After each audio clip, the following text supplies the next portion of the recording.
Bien, pues ya es tiempo de empezar la clase.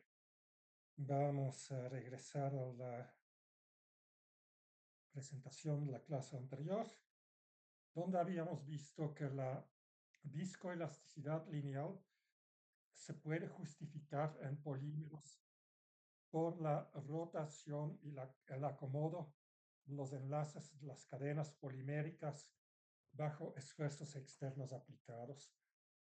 Lo que estábamos haciendo era analizar dos modelos sencillos, el modelo de Maxwell y el de Kelvin, donde el elemento elástico, que se caracteriza como un resorte, sigue la ley sigma es proporcional a la deformación, sigma igual a E epsilon, ley de Hooke, y el elemento linealmente viscoso se caracteriza con un amortiguador y sigue una ley constitutiva donde el esfuerzo es proporcional a una constante, la viscosidad, por la velocidad de deformación.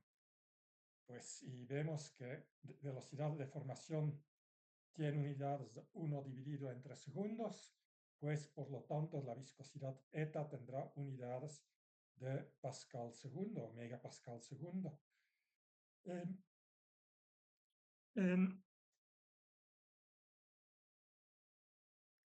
el caso más sencillo vamos a tener dos diferentes modelos. Un modelo donde los dos elementos están en serie, y en este caso el esfuerzo es igual sobre ambos elementos, y la deformación es la suma de la deformación de ambos elementos.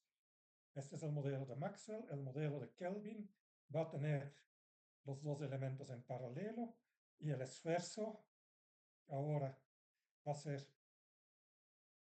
perdón, la deformación va a ser igual en resorte y amortiguador, y el esfuerzo va a ser la suma del esfuerzo en el amortiguador y el esfuerzo en el elemento lineal, en el resorte.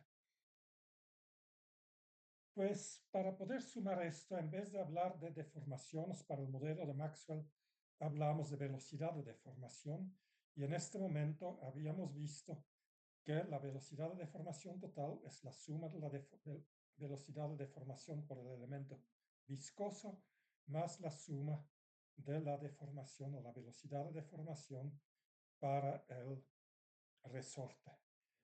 Y de ahí, para elaborar esto, podemos considerar dos casos. Un caso se llama termofluencia o fluencia, en inglés creep, donde aplicamos un esfuerzo constante a un momento t igual a 0 y este esfuerzo sigue constante. En este caso, la derivada de sigma con el tiempo es igual a 0 y la ecuación se transforma en que la derivada de epsilon con el tiempo, siempre es más fácil escribir este epsilon puntito de manera expresa, es igual a sigma 0 entre eta.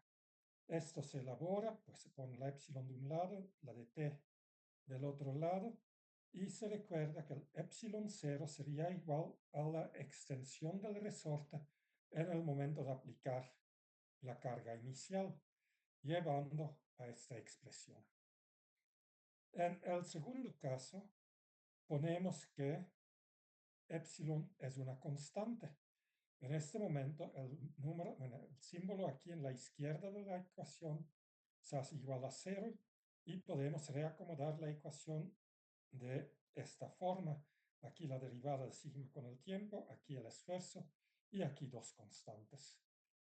Pues recordando que la sigma puntita es de sigma de t, se puede llevar de t al lado derecho y la integración va a ser de un esfuerzo inicial hasta un esfuerzo final y en tiempo de 0 al tiempo final. La integración es sencilla, obtenemos al final de todo que el esfuerzo disminuye con el tiempo y vemos aquí una constante que tiene dimensiones de tiempo. Esta constante tau es eta entre e, es el tiempo de relajación. Aquí se ve que después de un tiempo llegamos al valor 20 dividido entre e, pues lo que tenemos aquí, si ponemos t igual a 0, a 1, vamos a ver que la relajación llega a 1 entre el tiempo de relajación. Esto no es tan importante, sabemos que este término va para cero en tiempos infinitos y esto significa que después de un tiempo bajo relajación, el esfuerzo en la probeta desaparece por completo. El modelo de Kelvin se trata de analizar en cada modelo, hay que encontrarle el truco de cómo se analiza. Y esto solamente lo van a poder hacer eh, tratando de repetir estos dibujos y estos cálculos por su propia cuenta. Si de nada más leerlo, no van a aprender nada. Hay que agarrar la hoja blanca y hacerlo. O si tienen un pizarrón en su casa, pues lo pueden hacer en pizarrón, es más divertido todavía, pero hay que poderlo hacer sin, sin ver las fórmulas en las presentaciones. Y no es cuestión de memorizar, es cuestión de tratar de entender. Ok. Para Kelvin, si aplicamos en tiempo igual a cero un esfuerzo constante, pues para el caso de termofluencia, eh, podemos ver que para T igual a cero la deformación va a ser igual a cero, porque el amortiguador no puede deformarse de manera instantánea. Pues vamos a tener que sigma cero, porque este es constante menos E epsilon, es igual a eta veces. Este epsilon puntito es interesante escribirle como la derivada. Y en este momento podemos aplicar otra vez separación de variables. La de t la llevamos a la izquierda. La de sigma 0 menos e epsilon la llevamos aquí al nominador. E integramos ambos lados, 0 a t, eta de epsilon 0, que es igual a 0, hasta epsilon de este término. Y otra vez esto se integra como un logaritmo. De este e epsilon obtenemos aquí menos 1 entre e, la eta es una constante fuera de la integral, y obtenemos la integral como tiempo igual a una constante por logaritmo de sigma 0 menos e epsilon, este término, entre sigma 0, que es este mismo, pero para epsilon igual a 0.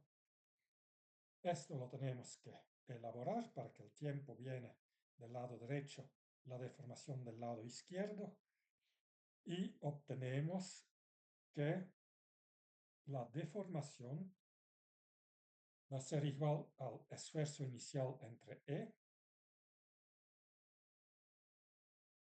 por 1 menos la exponencial de menos E entre eta. Otra vez aquí tenemos 1 entre tau por T. Pues, ¿qué significa esto? Si vemos esta expresión, si T es igual a 0, esta exponencial es igual a 1 y la deformación es igual a 0.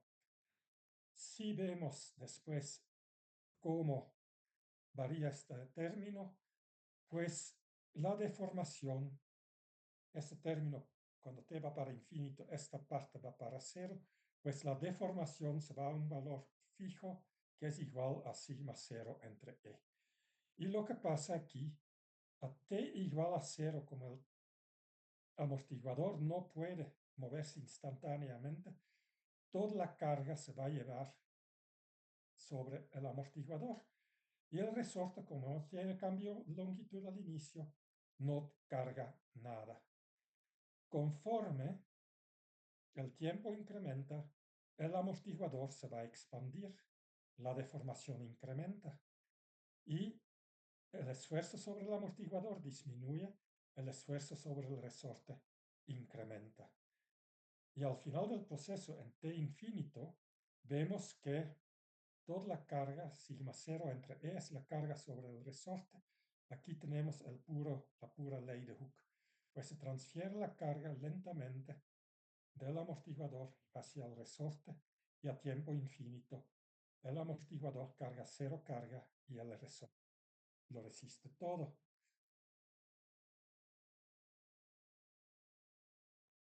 El caso 2 es un poquito más difícil que el ejemplo del modelo de Maxwell. Pues si tenemos una deformación constante, no cambia absoluta nada. Pues la relajación aquí se va a dar cuando un material que se haya deformado previamente, que se reduce el esfuerzo a 0. Pues tenemos un material que ya lo extendimos, y dejamos aplicar el esfuerzo, el material va a empezar a encoger. Y pues para aquellos que han jugado con masitas de pan o de pizza en su vida, pues es un poquito como se ve en la masa cuando se eh, aplasta y se extiende. Luego, después de extenderlo, regresa ligeramente para recuperar su deformación. Pues vamos a pensar, a tiempo igual a cero, vamos a tener una deformación epsilon cero y el esfuerzo va a caer de un esfuerzo inicial a cero. Pues tenemos que ver la ecuación diferencial, que es esta. El esfuerzo es la suma de los dos esfuerzos. Lo tenemos aquí. Sigma ahora cae a cero. Muy bien. Tenemos E epsilon es menos eta epsilon punto. Y nuevamente escribiendo este epsilon punto de manera expresa, vemos que tenemos aquí de epsilon entre dt, pues por separación de variables, vamos a llevar el dt para el lado izquierdo, la epsilon para el lado derecho, y obtenemos esta ecuación. Vamos a integrar de epsilon 0 a epsilon, pues la deformación inicial, y encontramos que esta integral es un logaritmo, esto es una sencilla constante. Invirtiendo aquí para resolver para epsilon, encontramos que epsilon es epsilon 0 exponencial de menos e entre eta t. Y lo que vemos aquí en fluencia, vemos que la deformación va de 0 a una deformación fija final, que es la deformación del resorte. En relajación, el esfuerzo va de un esfuerzo, la deformación, perdón, va de una deformación inicial y exponencialmente se reduce a cero. Toda la deformación se recupera a lo largo del tiempo. Y vemos como en todas las ecuaciones aparece el tiempo de relajación como un parámetro que describe la velocidad del proceso. No sé si hay dudas al respecto.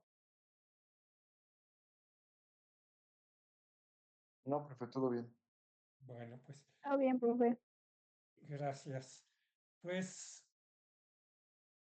los modelos de Kelvin y Maxwell son didácticos. Y esto es muy importante porque hay personas, incluso profesionistas del negocio, que creen que estos modelos corresponden a materiales de verdad. No, son cosas que seleccionamos porque a ustedes les pueden caer bien. Son, bueno, yo sé que no les cae bien, pero en realidad no son tan difíciles. Ya han hecho este tipo de ejercicios. En electricidad hicieron circuitos que consistían de capacitancias y resistencias en paralelo y en serie y lo sabían resolver. Sí, son los ejemplos más sencillos para explicar sistemas dinámicos en la electricidad y en la mecánica. Y en este sentido son cálculos que cualquier alumno egresado de ingeniería tiene que poder hacer, porque explican las cosas más básicas. Pero no por esto. Bueno, en electricidad, electrónica, estos circuitos son interesantes. Los utilizaban en radios antiguos para ajustar la frecuencia de recepción. Pues en materiales no son tan importantes, pero son para enseñarlos de qué estamos hablando. Y como tal, deben de poder hacer en el examen. ¿Sí? Pues posibles preguntas. Explica el modelo de Maxwell. Pues para ambos casos, evidentemente. Explica el modelo de Kelvin para ambos casos. O explica la fluencia para Kelvin y Maxwell. O explica la relajación para Kelvin y Maxwell. Sí, son 4 diferentes preguntas donde tienen que comparar dos modelitos. Pues lo tienen que saber cómo calcularlo y para saberlo hacer en el examen, primero lo van a tener que hacer en su casa, repitiendo, pensando e investigando hasta que realmente lo entiendan. Y de ahí pueden decir, no, no me gusta todo esto y para usted es muy fácil, eres el profe. Pues yo también fui estudiante y desde luego cuando tenía que empezar a dar estas clases, me había olvidado todo lo que había estudiado en la carrera y me lo tuve que estudiar de nuevo. Y sí, hay trucos que se van olvidando, pues si uno no lo hace 5 o 10 años, pues para volver a hacerlo en un inicio uno se atora. No sé, no importa si estudiante o profe, hay que repetirlo, hay que hacerlo y hay que entender en cada paso qué es exactamente lo que se hace. Pero de ahí, pues sí se puede hacer a libro cerrado sin mayores problemas, pero no se sorprenden que se vayan a gastar 10 cuartillas, 20 cuartillas de papel de reuso para realmente dominar esto. Así lo hago yo y creo que es la manera que ustedes también lo tendrían que usar. ¿Sí? A menos que sean mucho, muy más inteligentes que yo, tal vez lo pueden hacer simplemente leyéndolo. Muy bien. Pero pues en muy primera aproximación, el modelo de Maxwell aplica para polímeros y metales cerca de su punto de fusión. Eh, Kelvin aplica aproximadamente para elastómeros. Pero de ahí, en la mecánica de polímeros, los ingenieros químicos han metido a buscar combinaciones de elementos de Maxwell con elementos de Kelvin. Y se puede encontrar cuando estudiamos esto de la falla de la tubería de polietileno y antes la falla de nylon reforzado por fibra de vidrio que habíamos visto en un estudio con la industria, pues se ve que los ingenieros en polímeros buscan y rebuscan cómo combinar más resortes y más eh, amortiguadores para obtener modelos más avanzados, pues no hay alguna base científica para esto. ¿Sí? Simplemente cambian y cambian su modelito hasta que su experimento coincide con el modelo, pero estos modelos no tienen nada que ver con la estructura molecular del polímero que se está utilizando. En todas estas combinaciones de modelos que desde luego no vamos a tocar, hay uno solo que más o menos es interesante, que tampoco se basa en una aproximación científica, pero que nos da una base para después establecer una teoría más pues, sensata, matemáticamente más correcta. Y se llama el modelo generalizado de Maxwell. Pues vamos a poner una cantidad, en este caso n, de modelitos de Maxwell en paralelo. Pues acuérdense, Maxwell era serie, pero ahora vamos a poner muchos modelos de Maxwell en paralelo.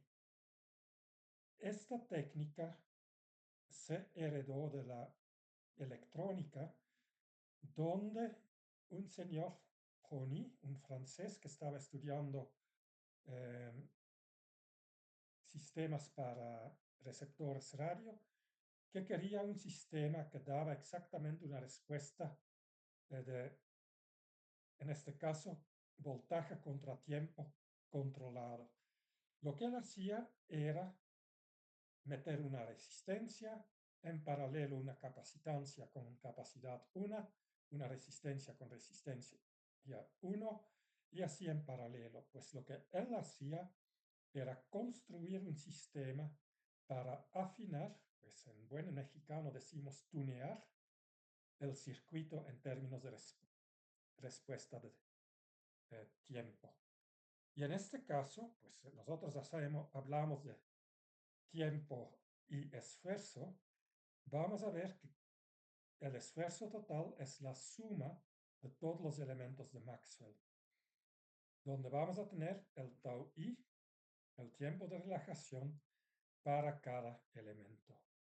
Pues vamos a aplicar un delta epsilon al inicial y vamos a ver cómo se relaja el esfuerzo en este sistema. Pues la respuesta está aquí. Ahora, se va a considerar que el elemento número 0 no tiene amortiguador, pues su viscosidad es infinita y esto significa que su tiempo de relajación es igual a infinito. Pues en este caso, este término es igual a 1 y vemos que se puede escribir que sigma es el incremento de la deformación por E0 más estos términos. Sí, vamos a considerar que hay un resorte sigma amortiguador. Pues muy bien, esto se llama la serie de Prony. Vamos a ver qué sigue. Ok. Y nos hemos divertido mucho con esta serie aquí, porque la serie de Prony para materiales viscoelásticos se puede incorporar en perdón, en Abacus de manera directa. Pues cuando estuvimos haciendo el análisis de falla en la tubería, el doctor Edgar Ramírez, bueno, él entonces todavía el ingeniero, pero pues ya era igual de chingón con todo lo que es Abacus, quería saber estos valores. Y pues un servidor que estaba muy bien en ajuste de curvas y el uso de optimización no lineal me puse a investigar cómo encontrar estos EIs y estos tau-is. Y resulta que esto es un problema de modelado inverso, cosa que en aquel entonces no sabía, y que en realidad para si tomas, por ejemplo, 4 tau-is aleatoriamente, vas a obtener 4 EIs. Si cambias un poquito a los tau-is, estos EIs cambian un montonón, pues es un sistema, una ecuación mal definida. Pequeñas variaciones en los datos de entrada dan grandes variaciones en los datos de salida. Y como tal, encontramos que por bonito y flexible que es la técnica, no es tan práctica utilizarlo para modelos tal cual, pero es la base para una teoría. ¿Cómo hay que entender esto? Pues cuando Prony propuso esto, él pudo elegir los tau-is y los e-is porque sabía lo que quería. Lo que nosotros teníamos en nuestra experimentación eran nada más curvas de tracción a velocidades distintas y no era posible sacar estos valores de manera sensata de la ecuación. Pues, y como tal, la serie de Prony es interesante desde el punto de vista teórico porque les he dicho al final del capítulo anterior que la relajación de las cadenas poliméricas se puede llevar a cabo mediante muchos diferentes mecanismos. Y pues cada mecanismo podemos pensar que se asocia con un EI y un tau-I. Si pudiésemos conocer estos mecanismos y pudiésemos calcular mediante modelos teóricos estos valores, la serie de Prony sería fabuloso, porque podríamos desde un inicio, nada más sabiendo la dinámica molecular, predecir cómo se va a comportar un material polimérico. Hasta la fecha, nadie lo sabe hacer. ¿Sí? Los EIs, los rigideces, indican qué tan importante es un mecanismo de relajación dentro de un polímero. Y los eta-is dependen de cuánta energía se libera en cada elemento de relajación. Pues podríamos tener para cada modo de relajación un modelo tipo Irving y en este momento la serie de Prony nos permite generar un modelo para el polímero completo. Pero calcular, saber cuáles son los modos, qué tan importantes son y cuáles son los tau-is, no lo conocemos. Y en realidad no son valores individuales, se forman un continuo, lo que se llama un espectro. Y esto será el espectro de relajación. Pues, como ya les dije, tratar de ajustar una serie de Prony a experimentos, pues es un modelo mal definido, pues pueden decir que un modelo mal definido suena como mala ciencia, pero no, es un término matemático perfectamente definido. Un modelo mal definido es un modelo que no tiene solución, caso 1. Un modelo que para un juego de datos de entrada tiene más de una solución. O un modelo donde un pequeño cambio en los datos iniciales genera un cambio enorme en los datos finales. Pero son importantes los modelos mal definidos. Seguramente hay escuchado alguna vez, si un papalote en la Amazonas mueve sus alitas, cambia el clima en Estados Unidos.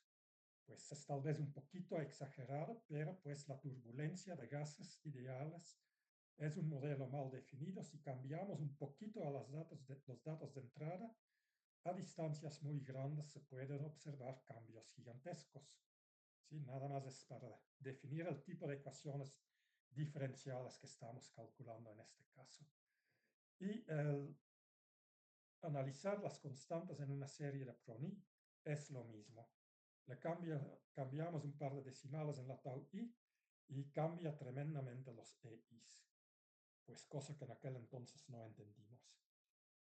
Pues, desde el punto de vista pragmático, con 2, 3, 4 términos en la serie, se puede utilizar el método de elemento finito para obtener mejores aproximaciones a los experimentos. Una vez que vamos a n igual a 5, 6, 7, olvídense, todo se vuelve absurdo.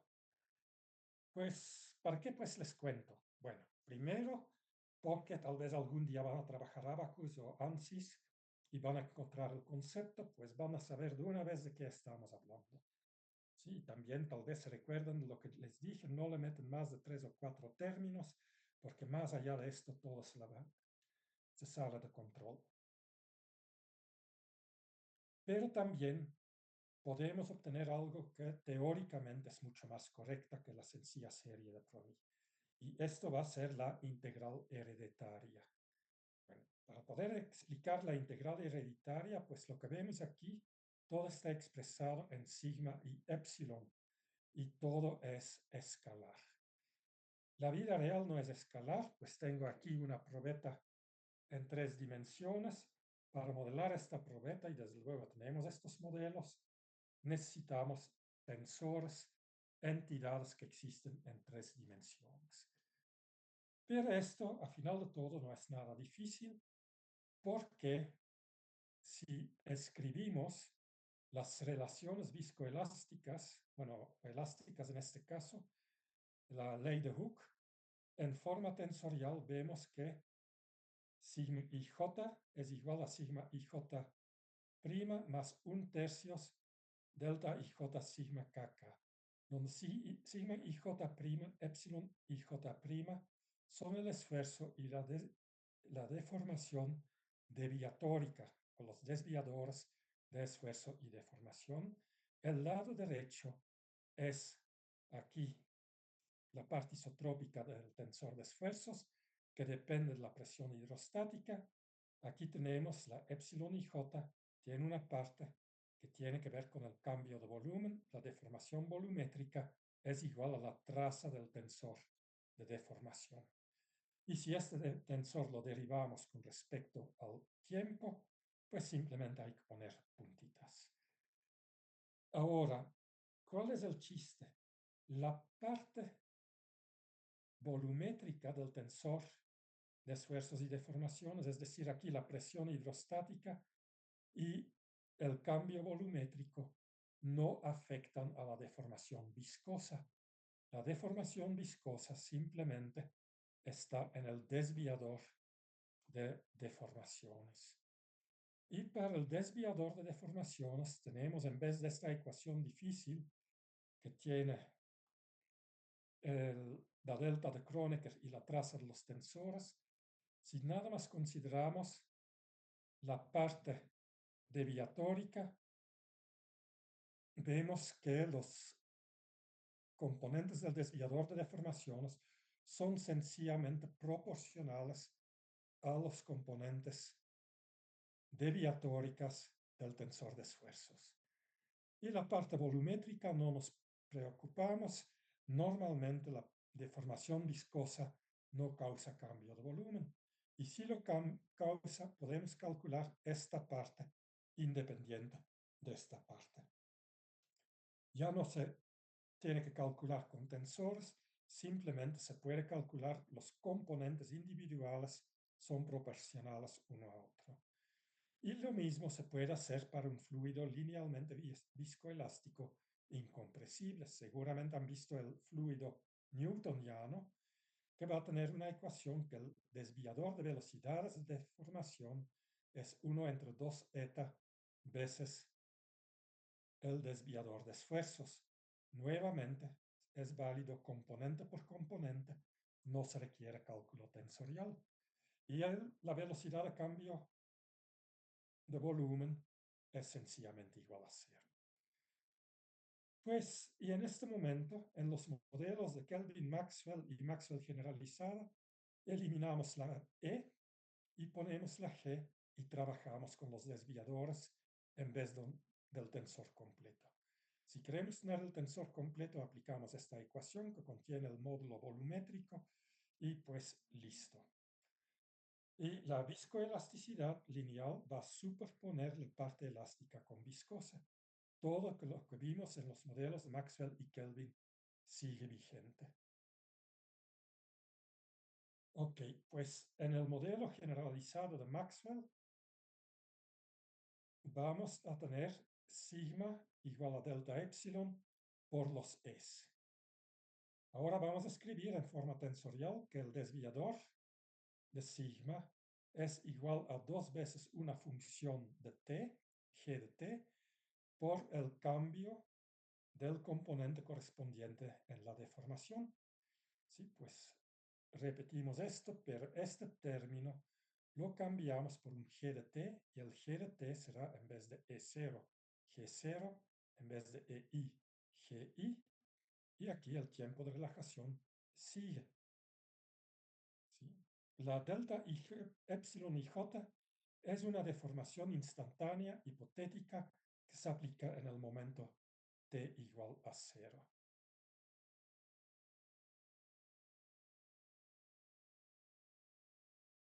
Y ahora tenemos que ver, pero esto lo tengo que dibujar. Vamos a ver si tengo aquí, vamos a parar la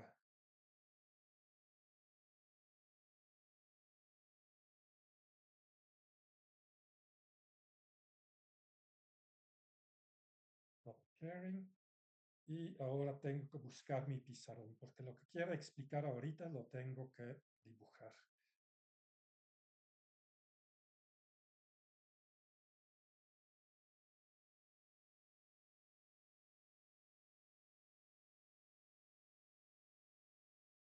Mm, ¿Dónde está esto?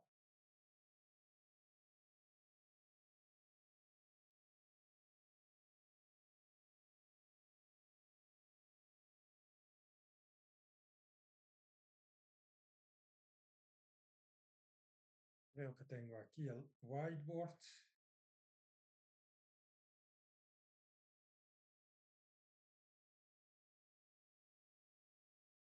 Bueno, pues vamos a ver. Hace otra vez un buen rato que no he visto.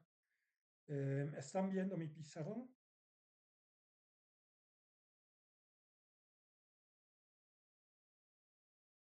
Sí, profe, ya se está viendo. Les voy a ver si me funciona. Y voy a buscar una flechita. Nombra para flechitas. Pues lo voy a hacer de otra manera. No me está gustando así. Tengo más la costumbre de trabajar en Corel.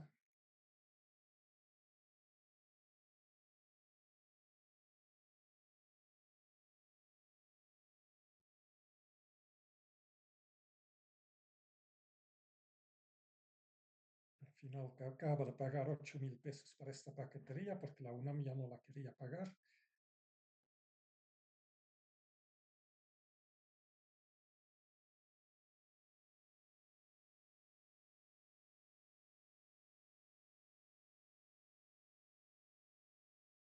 Y no quiere arrancar. ¿Qué está pasando aquí? Aquí. Está medio lenta.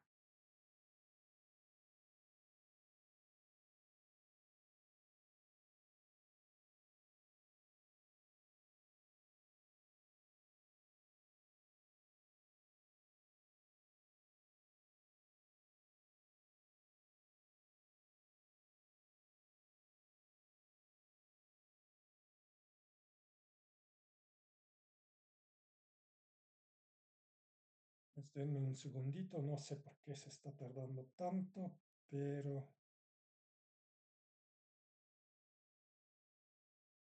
muy bien. Pues vamos a stop sharing.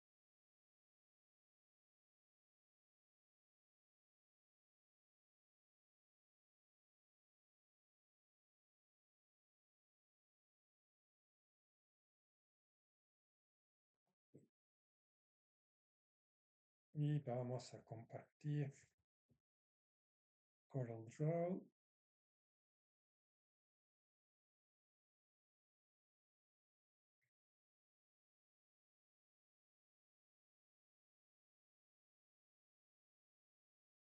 Muy bien, pues aquí podemos empezar a dibujar. Es que conozco un poquito mejor esta paquetería. Y vamos a empezar con un eje horizontal.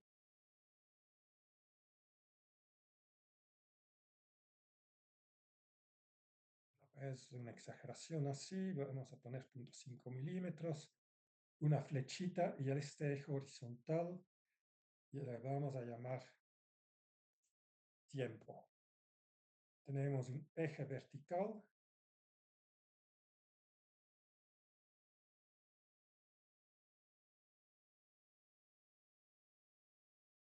pues un poquito más gordo, y su flechito, y este eje vertical se va a llamar epsilon. En griego, epsilon, ahí está. Ahora, el modelo de relajación de Maxwell nos dice que en un inicio aplicamos una deformación epsilon cero y después vemos qué pasa con la deformación a lo largo del tiempo. Ahorita lo ajusto para que se vea bonito. Y esto era una exponencial, to curve. Bueno, nos imaginamos que esta es nuestra curva de deformación contra tiempo. Control C, Control V. Y aquí vamos a poner que esto es epsilon cero, pero con el cero en subíndice. Lo más chido lo ponemos en rojo. Pues vemos que en un tiempo t igual a cero aplicamos una deformación y la dejamos relajar. Ahora lo que vamos a hacer en un tiempo t1, voy a aplicar nuevamente una deformación que ahora es epsilon 1. Pero el material todavía estaba deformado de la primera deformación. Si apenas se relajó hasta aquí. Si ahora aplico otra deformación,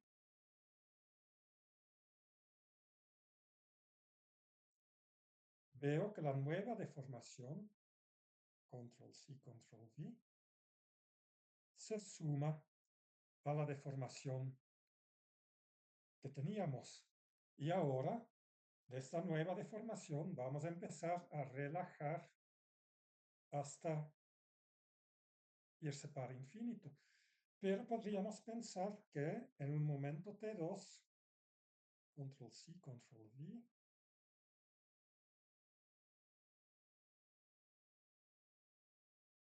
aplicamos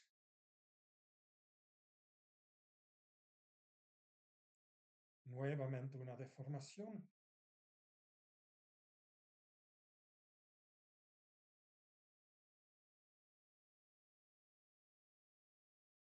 Entonces, ¿están de acuerdo que sí funciona?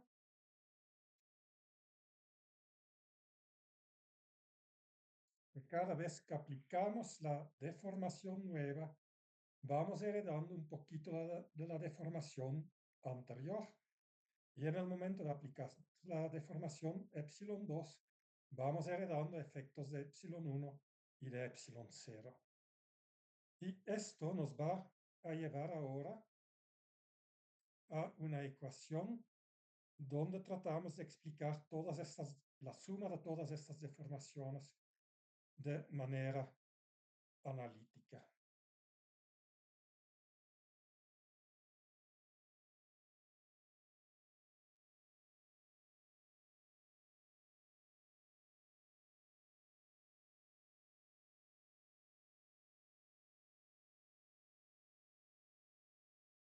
Pues tenemos para una deformación, perdón, me estoy adelantando.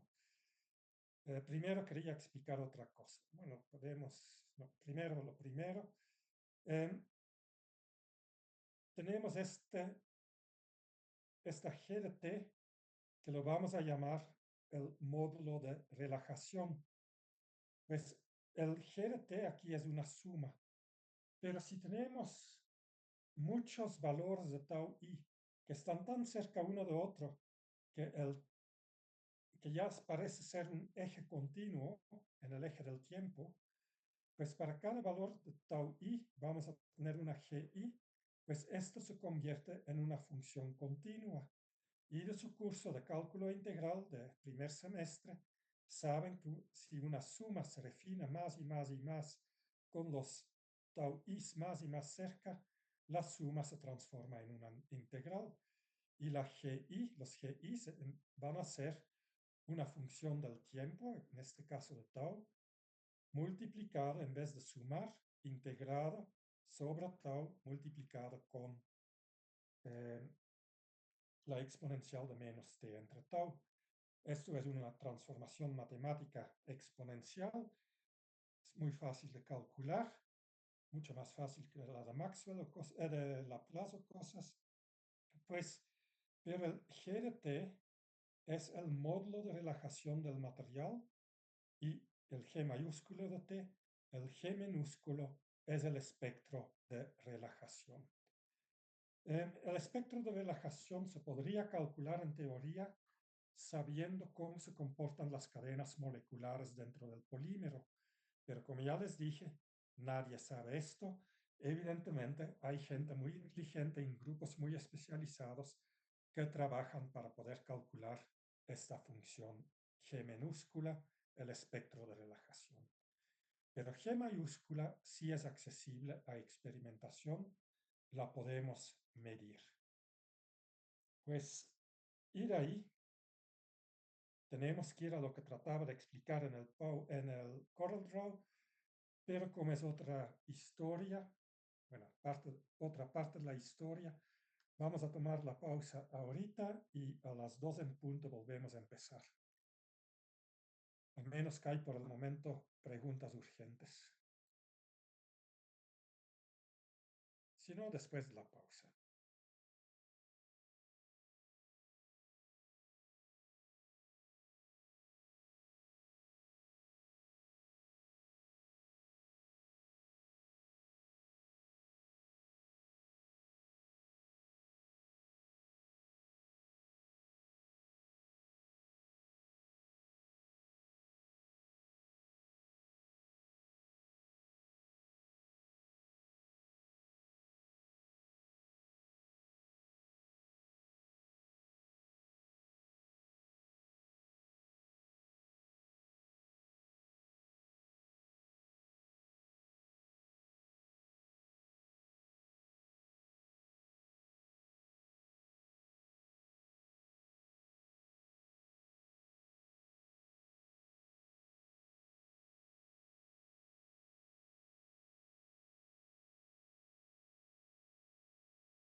Estoy en clase.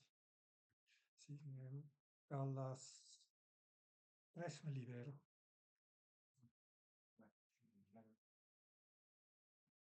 Ok, vamos a reiniciar. Vamos a ver, pues, recapitular con lo que estábamos haciendo.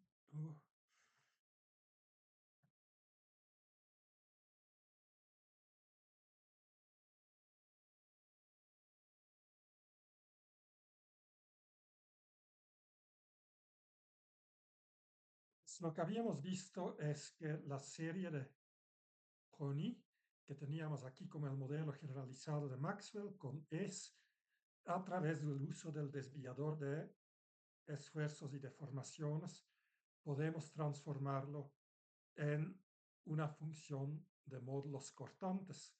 Y este g de t aquí como una suma le llamamos pues el módulo de relajación, es una función del tiempo. Y vimos como este módulo de relajación, como suma, cuando tomamos los intervalos tau i mucho más pequeños, la GI se transforma en una función continua que conocemos como el espectro de relajación, y aquí la suma se transforma en una integral. La integral se toma sobre tau y por lo tanto es una función de t. Pues lo vamos a repetir esto, pues con lo que les mostré en mi Corel Draw, pues voy a buscar donde lo tengo. Vemos que si aplico diferentes cantidades de formación en diferentes tiempos, pues después de un cierto tiempo la deformación original no ha desaparecido por completo. Un pedacito de esto se hereda. Ahora, de tiempo 1, si aplico una nueva deformación, esta nueva deformación se suma a la deformación heredada del paso 0. Y en el paso 2, el tiempo 2, vamos a heredar la deformación del paso 0, del paso 1, etcétera, etcétera, etcétera. Pues podríamos pensar que tengo una probeta de tracción. Vamos a ver dónde la tengo. Estaba. Aquí está la probeta. En el tiempo t0 le extiendo un cacho y espero. Después de un tiempo le extiendo otro cacho y espero. Y así cada, digamos, 20 segundos lo extiendo. Ok, pues es medio burdo. Pues pueden decir ustedes, pues, oye, profe, ¿por qué no le extendemos menos, pero cada segundo un poquito? Digo, pues, ¿cuál es el problema? Pues le extiendo, le extiendo, le extiendo, le extiendo, le extiendo. Y de ahí digo, pues, ¿por qué no hacerlo continuo? Le extiendo cada milisegundo un micrometrito. Y lo que vamos a hacer es desde un proceso discontinuo que se calcula como una suma, vamos a llegar a un proceso continuo. En las diapositivas lo tengo aquí. En un tiempo 0 la deformación es 0. En un tiempo 1 incremento la deformación con un delta epsilon 1 y vemos que esta va disminuyendo con el tiempo de manera exponencial. En el intervalo de t menor de t1, mayor de t1, menor de t2. En t2 aplico una segunda deformación. Y pues, en vez de utilizar los es, utilizamos los gs, el módulo de relajación, y en vez de aplicar la deformación en pasos teniendo aquí una suma, pues vamos a aplicarla de manera continua. Vamos a ir a una integral. Pues el primer paso tenemos aquí el módulo de relajación, ¿sí? Este g exponencial g entre eta, etcétera, se convierte en el módulo de relajación que definimos en las diapositivas anteriores. Y ahora decimos que los de delta epsilon tienen que convertirse en d epsilons diferenciales en vez de diferencias finitas. Pues esto lo hacemos con esta definición. La diferencial de epsilon y j es la derivada de epsilon y j con respecto al tiempo por la diferencial del tiempo. Es igual a epsilon puntito y j por dt. Y vemos que sigma prima y j va a ser igual a 2 veces la integral de 0 hasta el tiempo de g, el t no lo cambiamos, pero los t1, t2, t3, t4 ahora van a convertirse en una variable continua que llamamos θ. Pues encontramos que g de t menos θ por la velocidad de deformación integrada sobre la variable θ nos va a dar el esfuerzo en forma tensorial en cualquier momento del tiempo, en cualquier punto de una probeta, no importa si es una probeta de geometría sencilla o compleja. Y esto lo podemos meter en elemento finito, pues la integral que tenemos aquí se llama la integral hereditaria porque heredamos cada vez un poquito de la deformación de tiempos anteriores. Pues con esto tenemos dos integrales. Una integral es el módulo de relajación, que es la integral del espectro de relajación por la exponencial de menos t entre tau. No es una transformada de Laplace, pero se parece.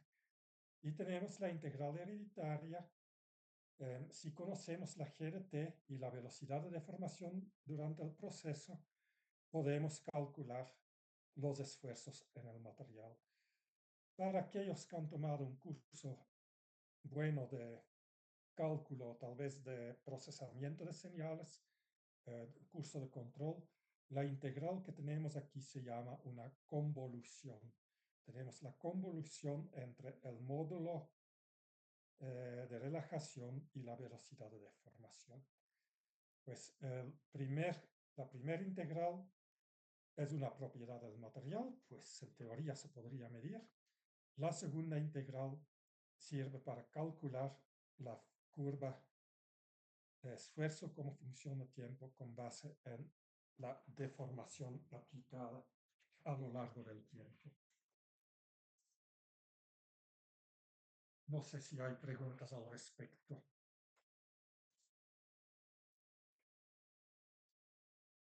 Pues ahora me puse a jugar un poquito con estas integrales, porque cuando elaboré esto era mucho tiempo que no lo había hecho y pues he aprendido muchas nuevas cosas en el Inter y pues lo que pensaba que iba a ver cómo se relaciona el espectro de relajación con el módulo de relajación.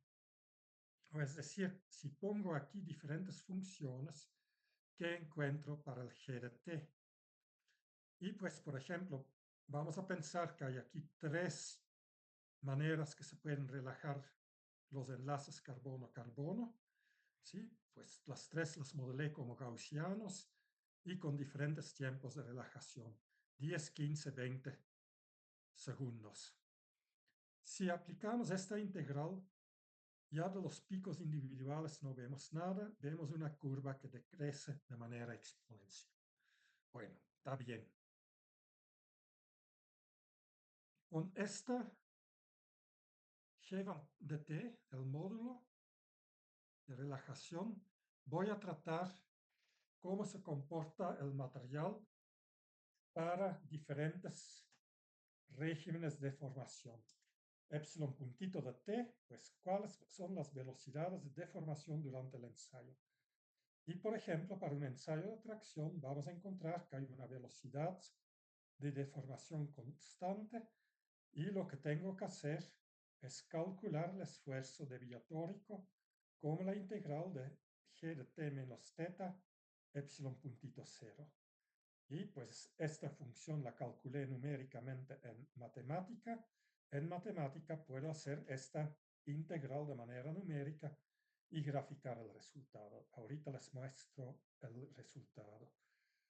Pues por el otro lado podemos hacer un ensayo cíclico. ¿Qué es cíclico? Pues simplemente aplicamos una deformación que es senoidal con una frecuencia nu y con una amplitud a. Y en este momento sé que la derivada con respecto al tiempo es una función cosenoidal con 2pi nu a como amplitud. Y el esfuerzo sería pues la integral de 0 a t del módulo de relajación multiplicado con este 2pi nu a coseno 2pi nu t de teta. Nuevamente, ¿cómo sacar esta integral a mano? No nos interesa. Lo dejamos que matemática lo hace de manera numérica y vamos a tratar de entender lo que se observa. Y finalmente, lo que es clásico para el análisis del módulo de relajación, este G mayúscula de T, es que se hace un barrido. En un barrido se va a hacer un ciclo de carga lento y luego más rápido y más rápido y más rápido, más rápido. Es decir, durante el ensayo se varía de manera continua lo que es la frecuencia de oscilación. Vamos a ver cuál es el resultado.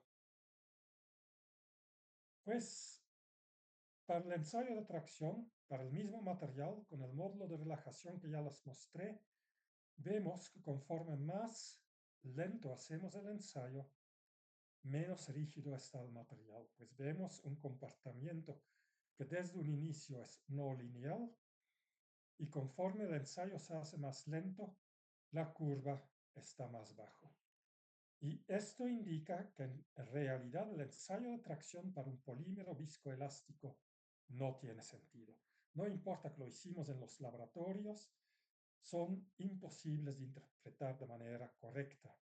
¿Sí? Con una alumna de servicio social que ahora es profe en MIT, hemos analizado esto tratando de sacar el módulo de relajación con ensayo de tracción, no tiene sentido. Lo que se puede decir es que la pendiente inicial siempre es igual y esto sería la rigidez teórica del material, pero no puedes definir de manera seria, correcta, la pendiente de una curva en el punto cero. ¿Sí? No lo puedes hacer con precisión. Y como tal, la conclusión es que ensayos de tracción en polímeros hay que tener mucho cuidado por el efecto viscoso. También en metales hay viscoelasticidad, pero el efecto viscoso es mucho más bajo y normalmente en el rango elástico no lo vamos a ver. Una vez en el rango plástico vamos a ver que hay sensibilidad a la velocidad de deformación y también vamos a encontrar diferencias, pero las diferencias son pequeñas, en polímeros son gigantescas. Para el caso del ensayo cíclico, pues lo que tenemos en la curva, tenemos nada más los epsilones. Vamos a ver. Sí, tenemos aquí una baja velocidad, una velocidad intermedia, una velocidad alta, ¿sí? Y variamos la frecuencia de la deformación. Pues es la nu, la frecuencia aquí. Y algo interesante que vemos, por mucho que la deformación es un seno, en un inicio no tenemos casi deformación. Perdón, el esfuerzo es muy bajo, pues. Pero conforme avanzamos en el proceso, se estabiliza la amplitud de la curva, pero la magnitud del esfuerzo depende muy fuerte de la frecuencia. El material requiere mucho mayores esfuerzos para deformarse a altas frecuencias en un régimen cíclico que para bajas frecuencias, ¿sí? El máximo en la curva es el esfuerzo máximo. Esta es frecuencia baja, bajos esfuerzos, incrementa con la frecuencia. Pero esto ya nos dice cosas más interesantes del comportamiento del material, porque se estabiliza. Y finalmente, en el sweep, aquí tengo lo que se impone es una deformación. Siempre en ensayos de tracción se impone deformación y se mide esfuerzo. Y se ve aquí tenemos baja frecuencia y la frecuencia incrementa. Conforme incrementa la frecuencia, como es el caso anterior, incrementa el esfuerzo. Y algo que es muy importante aquí, entre el máximo de la curva de esfuerzo y el máximo de la curva de deformación, hay un desfasamiento, ¿sí? Hay un retraso en la señal de esfuerzo. Aquí, conforme incrementa la frecuencia, el retraso se hace más pequeño, ¿sí? Pero sigue habiendo un retraso un desfasamiento entre esfuerzo y deformación. Este desfasamiento aquí lo tengo para una frecuencia constante, se llama delta, y como esto es un seno, esta delta es un ángulo, y el tangente de delta es la Q inversa que vimos cuando hablamos de fricción interna en valeros. Y la cantidad de energía disipada en el proceso es 2pi entre Q o 2pi tangente de delta por el trabajo cíclico impuesto. ¿Sí? Pues la máquina genera trabajo mecánica y el desfasamiento delta nos permite calcular las pérdidas por disipación viscosa. Esto ya lo habíamos mencionado en el capítulo de cerámicas. Vimos que cerámicas tienen muy baja viscosidad y por lo tanto muy baja disipación viscosa. Los metales tienen 10 a 100 veces mayor disipación viscosa. Los polímeros van a tener una disipación viscosa muy fuerte y por lo tanto no los podemos utilizar tan fácil en aquellos elementos donde esa disipación no es requerida. Por el otro lado, si hablamos de elastómeros, vamos a tener una delta muy elevada y los elastómeros los utilizamos para amortiguar vibraciones. Luego, en términos de cómo, si le meto otros espectros de relajación, aquí tengo 3 espectros donde la intensidad, los picos es distinto, y vemos que las 3 curvas salen iguales. Aquí tengo 3 espectros con un solo pico, pero muy amplio, mediano, muy definido, con el mismo tiempo de relajación, pues todos los espectros salen igual. Pues realmente el espectro de relajación no afecta mucho al módulo de relajación. Diferentes espectros pueden dar módulos muy similares. Y esto es otra vez el sistema, el modelado inverso. Sacar el módulo de aquí, bueno, utilizar el módulo medido para obtener el espectro no es posible. Para un módulo pueden existir muchos espectros. Lo único que podemos ver es que si el tau, el tiempo de relajación es distinto, vamos a encontrar GRTs muy distintos, ¿sí? Diferentes espectros de relajación.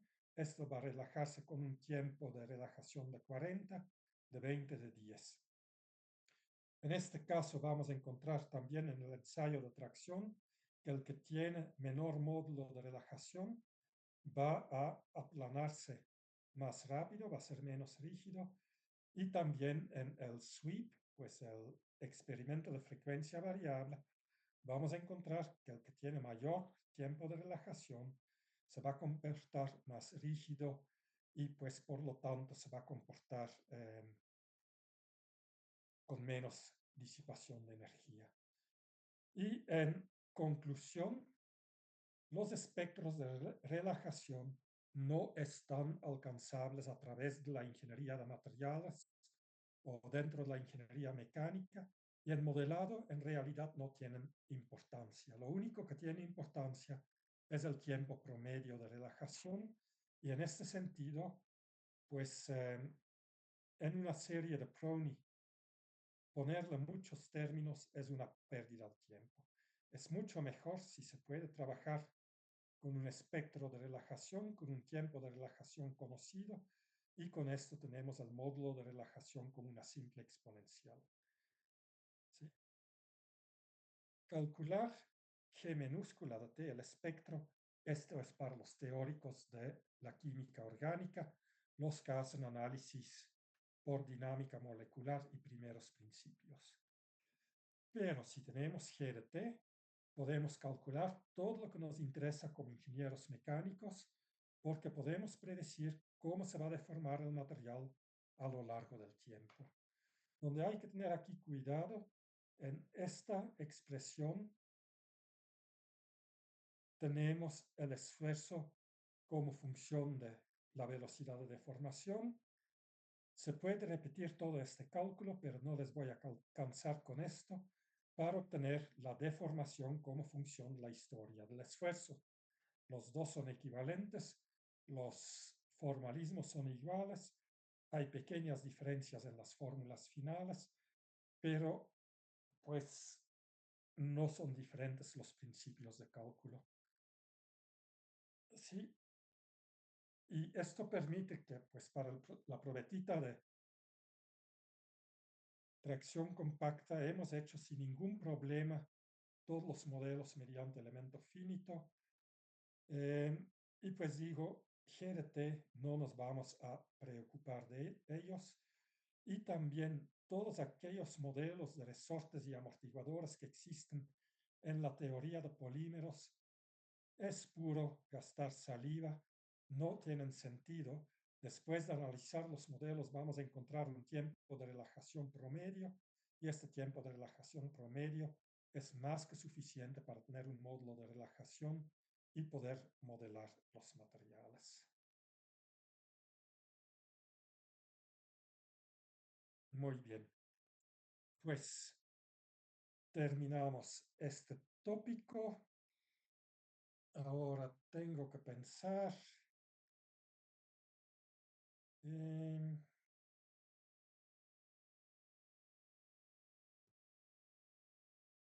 cuál es ahora el tópico que más me gusta para seguir.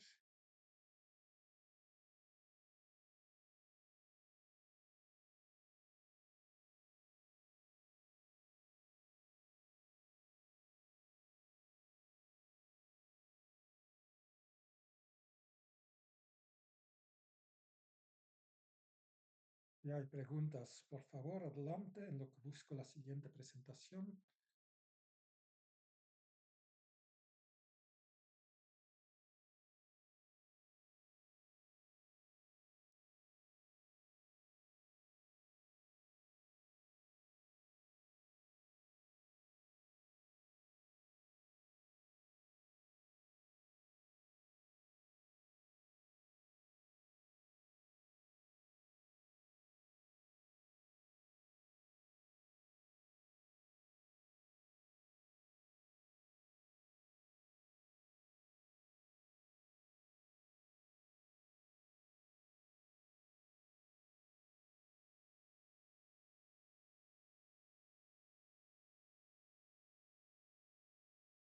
Bueno, yo creo que vamos a hablar en este semestre de los elastómeros.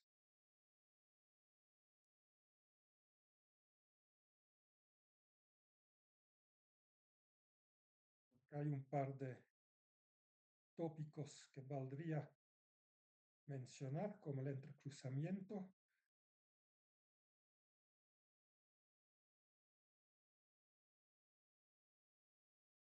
Una preguntita.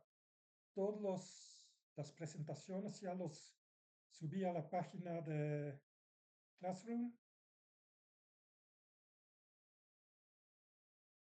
¿Tienen acceso a estas diapositivas?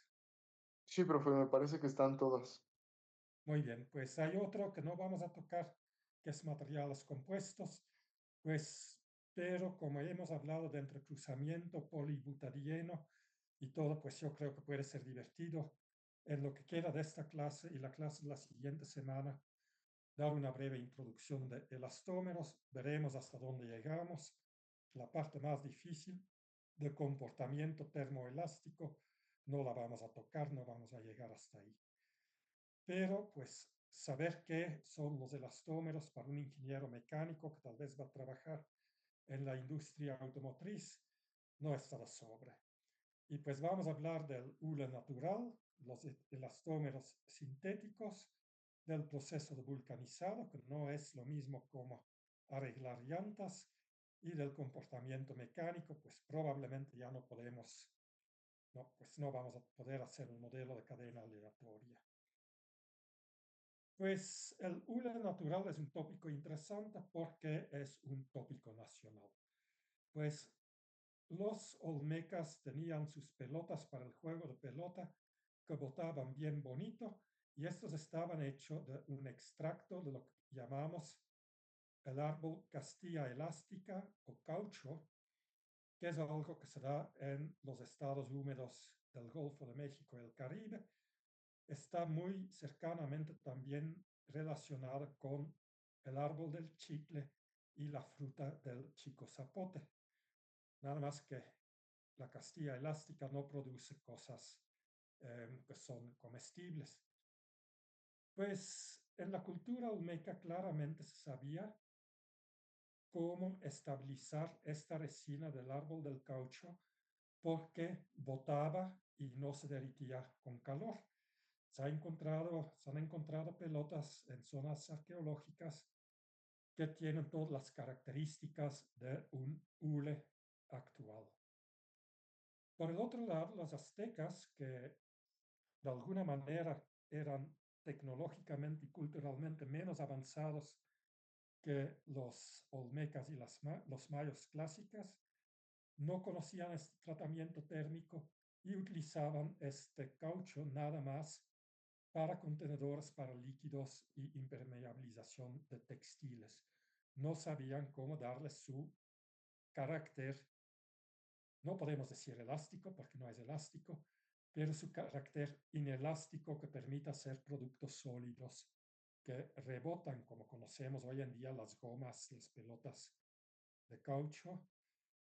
Eh, pero posterior, una vez que eh, Dunlop encontró el fenómeno de vulcanizado, o era Goodyear, no me acuerdo, es una marca de llantas, el interés en este producto explotó. Todo el mundo necesitaba hule natural y resulta que la Hevea brasiliensis es mucho más productivo en hule natural que la castilla elástica. Pues es un árbol de la Amazonia y pues originalmente se buscaba en los bosques. Hay historias terribles de la explotación de los pueblos africanos para extraer el hule de las selvas del río Congo. La Hevea brasiliensis es del otro lado del Atlántico, en Brasil, pero ya en el siglo XIX la demanda industrial para estos productos era excesivo como para poder siguiendo abastecer la industria de fuentes naturales. Y de ahí se llevó la Hevea brasiliensis principalmente a Tailandia, Indonesia, Malasia, India y Vietnam, que tienen el mismo clima, pero que son más accesibles.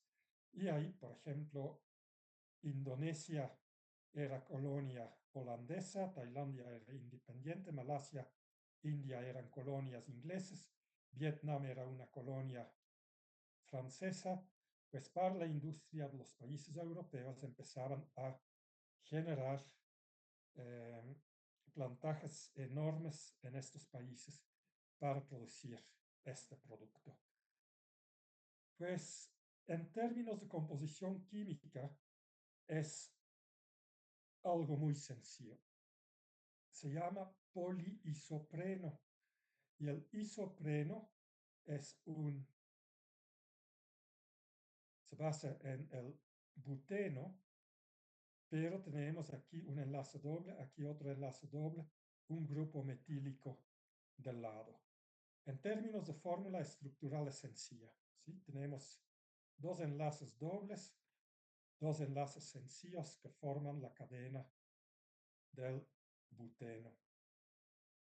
Pues la polimerización aquí se hace por adición y en la naturaleza la polimerización se da por enzimas naturales y por lo tanto también el tratamiento térmico que le daban los olmecas involucrando extractos de plantas pues se basa en enzimas naturales. Acuérdense que enzimas son catalizadores naturales, no participan en la reacción, pero facilitan que la reacción se lleve a cabo con una velocidad y una selectividad eh, determinada. Y las enzimas naturales son más poderosos en selectividad que si nata o metalocénicos siempre van a formar el mismo isómero que es el cis-1,4 poliisopreno. Es decir, que tenemos cis significa del lado opuesto los CHs, el H y aquí el enlace, donde este enlace viene de la ruptura de uno de los dobles enlaces que tenemos en la molécula, en el monomero. Pues, y esto se repite n veces para generar el polímero. Y de ahí, pues, el poliisopreno sería algo como el polietileno, tal cual, pero en la realidad, como su punto de transición vítrea es baja, vamos a tener una masa chiclosa, pues un líquido de alta viscosidad, no obtenemos un sólido. Y como tal, pues cuando hablamos de pelotas contra impermeabilizadores, con impermeabilizador, pues tenemos este líquido viscoso, pegastioso. Hay que ver cómo esto se convierte en un sólido. Pues esto va a ser la vulcanización. Pero en términos de química, después de haber aprendido el polietileno, el poliisopreno no es más difícil. Pero de todas maneras, lo que podría decir es explica el proceso de polimerización en poliisopreno, pero les doy la molécula de poliisopreno y de ahí tienen que repetir la historia del polietileno, que mediante algún catalizador se rompe el enlace doble, se genera un radical, el radical ataca sobre el enlace doble de otro monómero y así en crecimiento por etapas agregamos una unidad a la vez en la cadena hasta que tenemos terminación del proceso mediante transformación de cadena o recombinación. Bueno, en términos de producción, poliisopreno natural, hablamos de 13 megatoneladas por año, pues 13.000 toneladas. En términos sintéticos, hablamos de 15 megatoneladas. ¿Cuál es la diferencia entre los dos? El poliisopreno sintético puede ser atáctico, donde el natural es isotáctico. El poliisopreno natural se dice que tiene excelente elasticidad, pero elasticidad no es un fenómeno. Sabemos que elasticidad es una clase de deformación, bueno, de comportamiento mecánico y los elastómeros no son elásticos, son inelásticos. Pero se refiere con elasticidad. Si agarran una lija y la extienden, van a sentir que en un cierto momento la fuerza para seguir extendiendo la lija incrementa. No puede ir más allá de esto si no rompo la lija. Es la cantidad de cero fuerza a lo que puede dar antes de que empiece a incrementar fuertemente el esfuerzo y que voy a romper la lija. Esto es lo que se refiere, pero en términos correctos sería deformación inelástica, no elasticidad. Bueno, pues los de polímeros hablan en otro idioma y por lo tanto Le vamos a copiar por el momento.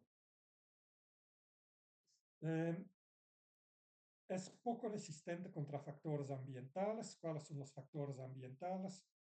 Ozono, hidrocarburos, luz UV.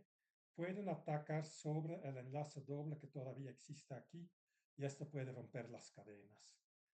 En otras ocasiones, rompiendo este enlace, las cadenas pueden entrecruzarse y esto puede fragilizar el polímero. Y como es un producto natural, el cuerpo lo puede reconocer y hay personas que son alérgicos a el poliisopreno natural. Y este es molesto porque las mejores guantes para médicos y para laboratorios químicos son de poliisopreno natural, pero no todo el mundo lo aguanta. ¿Y cuáles eran las que vimos? Era que teníamos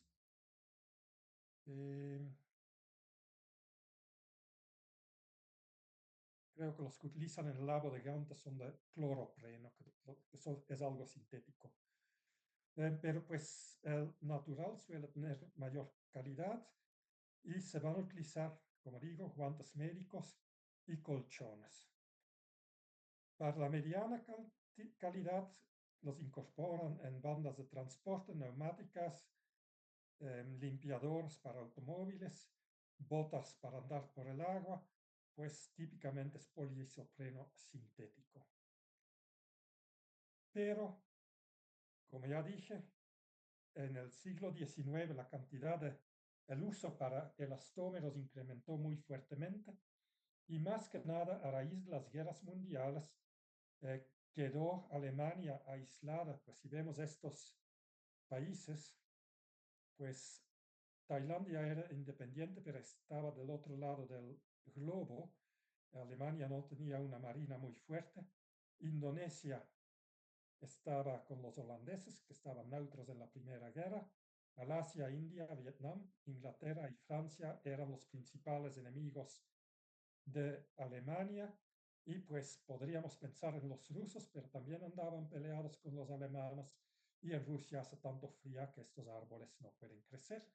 Pues se necesitaban fuentes adicionales para estos productos, porque sin esto no había transporte terrestre, no había neumáticos, no había minera porque no había bandas de transporte, pues se requerían proveedores distintos de Asia, pues igual Estados Unidos no tenía influencia en Asia en aquel entonces, hasta no tenía influencia en América Latina, afortunadamente en estos tiempos, pues empezaron a buscar alternativas. Pues en 1909, Hoffman, que hoy en día la empresa se llama Bayer, creo que conocen el nombre de esta empresa, es uno de los productores de plásticos y productos poliméricos más importante a nivel mundial, inventó el poliisopreno sintético. Lebedev inventó el polibutadieno, que hoy en día es el componente más importante en neumáticos. Ya en 1925 se encontró el neopreno, que vamos a hablar brevemente. La empresa es DuPont, otra vez es uno de los gigantes más importantes en la industria de productos petroleros y plásticos a nivel del mundo. Y pues el SBR, que creo que no lo vamos a estudiar aquí, también es importante para neumáticos, para sellos, es un invento alemán. BASF, creo que aquí tenemos las tres empresas más grandes a nivel mundial en el sector polímeros. Sí, son empresas que todavía existen. La principal razón para la expansión de los elastómeros sintéticos fue la Segunda Guerra Mundial, ¿sí? Donde tanto los aliados, a través de Bayer es alemán, DuPont es estadounidense, BASF era alemán. Pues fue la razón principal por cambiar de hule natural a hules sintéticos, ¿sí? Porque los alemanes no tenían acceso a hule natural. Pues de ahí tenemos aquí policepreno sintético, no lo vamos a discutir. Polibutadieno, al ser el producto más importante a nivel industrial hoy en día, utiliza el butadieno. Y vemos que el butadieno es más fácil todavía que el isopreno. Si quitamos este grupo metílico, le metemos hidrógeno, tenemos el butadieno. Fórmula estructural de esta forma. Se puede polimerizar por adición de radicales o se pueden utilizar catalizadores tipo Ziegler-Natta para obtener cadenas más largas sin ramificaciones. Pues existen dos variantes, trans y cis, donde tenemos que ver cómo era esto. CH.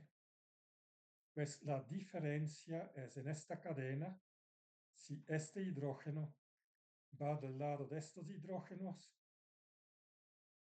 que sería el cis, aquí tenemos la diferencia, o el trans, donde las cadenas siguen en línea perfectamente alineados. Pues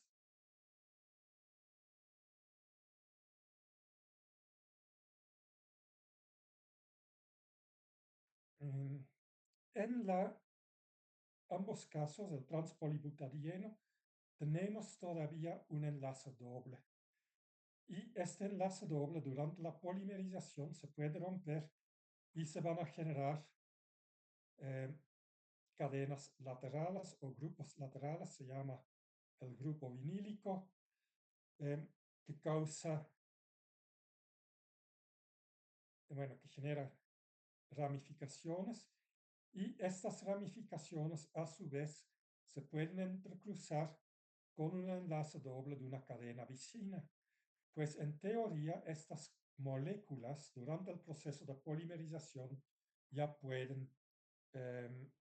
ramificar y entrecruzarse.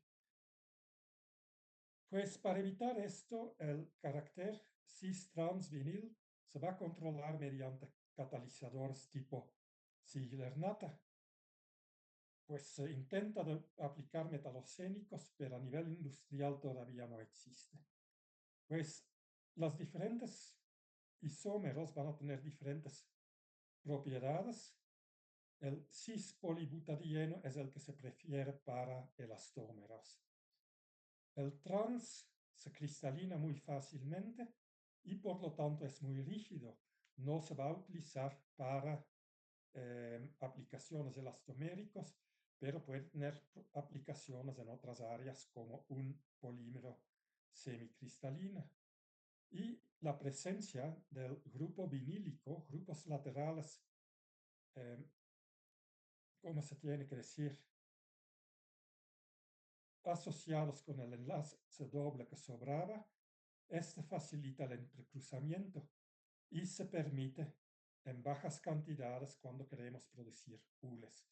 Porque para ir de lo que es el líquido viscoso al sólido que después forma las llantas de un automóvil, necesitamos entrecruzar las moléculas.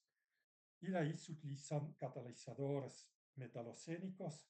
Se tiene neodimio, cobalto, níquel, cada uno productos muy costosos, pero se pueden controlar la cantidad de cis, trans y vinil dentro de las cadenas. Ahí, nada más por curiosidad, el policloropreno, o conocido como el neopreno, tal vez lo conocen los que hacen deportes acuáticos, saben que el neopreno es el traje de buzo. Los surfeadores tienen playeritas de neopreno porque aguantan el agua y resisten el calor. Típicamente con cloro y fluoro las moléculas se hacen más resistentes a la degradación ambiental. También, por ejemplo, el teflón contiene una molécula de fluoro y lo incrementa su punto de fusión y mejora sus propiedades contra el medio ambiente.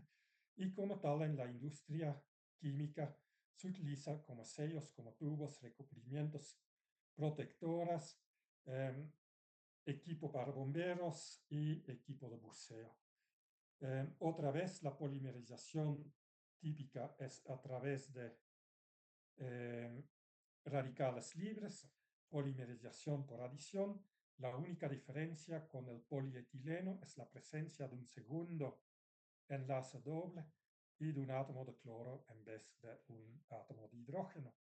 Pues con que sepan cómo funciona el polietileno, van a saber cómo funcionan estos elastómeros durante su producción.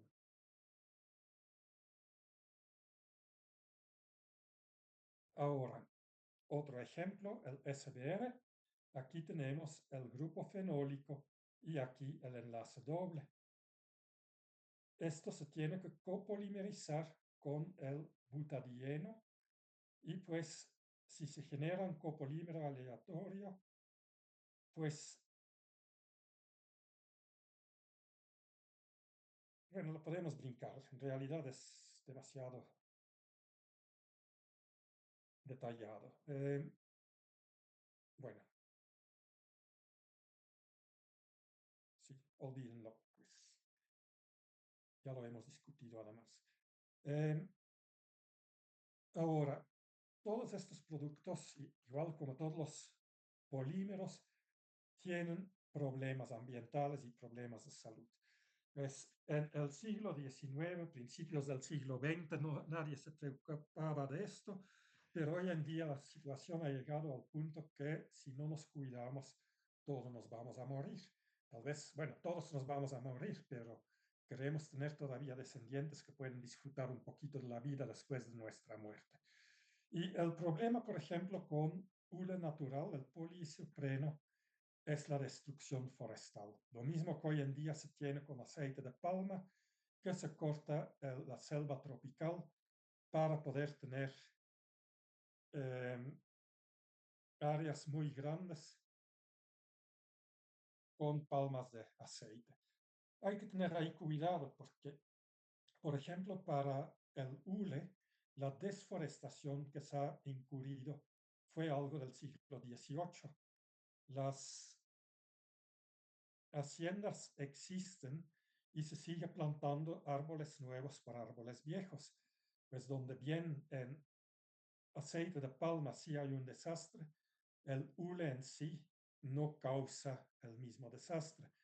Incluso en aceite de palma, por ejemplo, en Chiapas desforestaron en los años 50 para la ganadería y resulta, bueno, Chiapas, Campeche quitaron toda la selva para hacer praderas y pues lamentablemente las reses no aguantan el clima, las tierras bajas de Chiapas y de Campeche.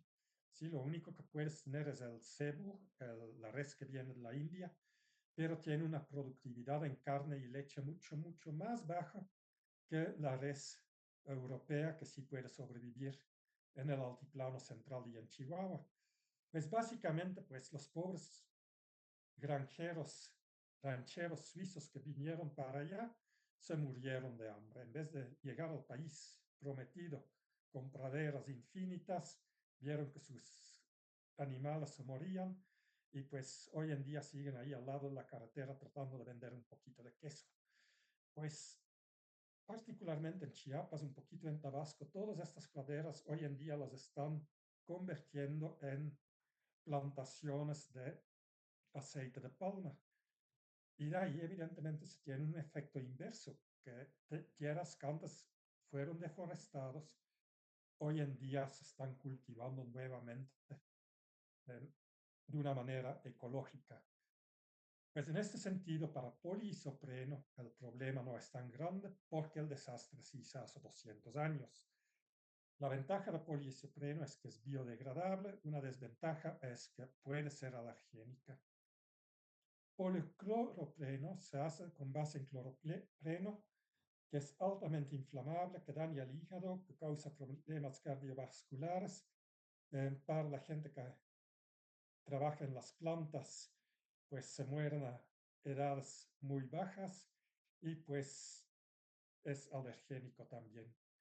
El polibutadieno se produce de etanol biológico. Desde luego, los rusos en la guerra utilizaron papas para hacer este etanol, pues evidentemente parte del etanol se lo tomaban en forma de vodka pero gran parte se utilizaban para las llantas de sus vehículos militares.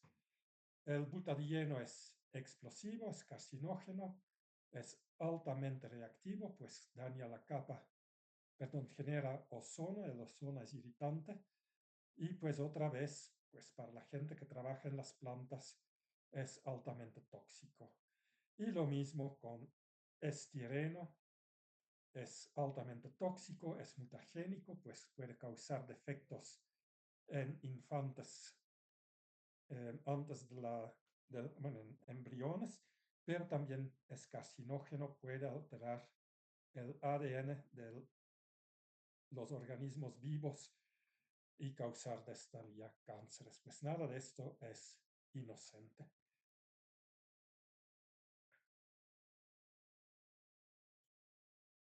Bueno, pues lo vamos a cortar aquí. Vamos a tener una clase más donde vamos a hablar de la relación entre composición de estructura y propiedades. Y vamos a hablar de una clase muy importante, los poliuretanos, que es en realidad la razón por qué decidí eh, revisar este capítulo y no el capítulo de materiales compuestos. Poliuretanos son también muy interesantes para la ingeniería y ojalá nos da tiempo para explicar el caso de vulcanizado y para decirles por qué los vulcanizadores en México se llaman vulcanizadores y no desponchadoras como en el norte de la República. Muy bien, en Yucatán se les dice cachimbas. Pues esto todavía lo vamos a explicar una clase y después hacemos el examen parcial.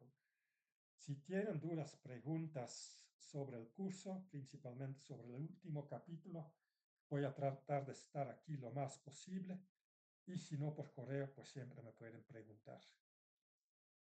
¿Alguna duda en este momento?